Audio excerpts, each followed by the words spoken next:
The second tool I want you to spend some time with a little bit is the tool that many of us have been using mostly for jobs, but I want you to get more familiar with the power of LinkedIn. Now, LinkedIn is hyper powerful because of the fact that it actually allows you to connect with people in a pretty, sort of flat way, meaning that you don't have to go through a lot of steps to sort of connect with someone. And so LinkedIn is particularly powerful when you use LinkedIn as a tool to sort of help you identify affinities. And so one of the most powerful ways to get someone to accept your LinkedIn request is by affinity. So what is actually, when they've done some research, they found is the single most connective sort of affinity that people will use to decide whether to accept you or not. Any guesses on LinkedIn? Even simpler than that. Why does someone choose to accept you? What's the single most important affinity? Yes? Not the number of connections. School. That's the actual second one. But what's the second one?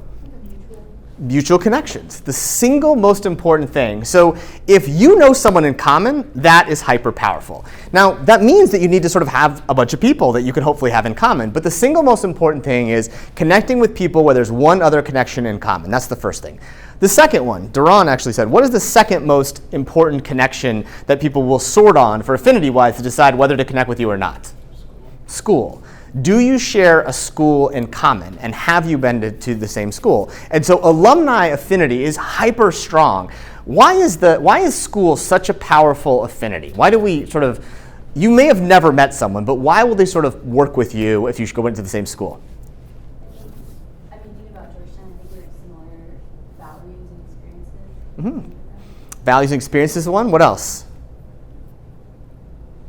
Yeah. What the school prides itself on, so what is known for most of the time, and what the school's known for, the students push that, and you can build upon that idea with someone. Mm-hmm. So one of the interesting things, there was a research study, and they were looking at the power of this sort of school-based connection, particularly what does it mean to have pride in your school?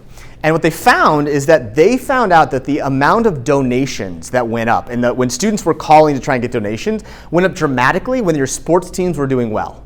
The simple shared affinities of these sorts of things.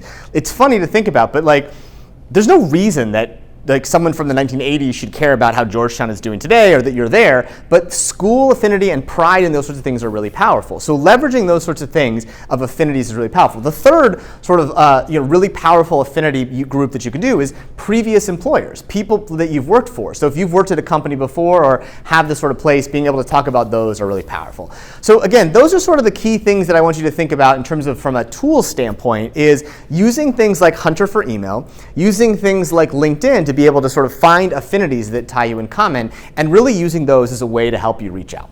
Now, the second part of this one is actually sort of some of the tactical things.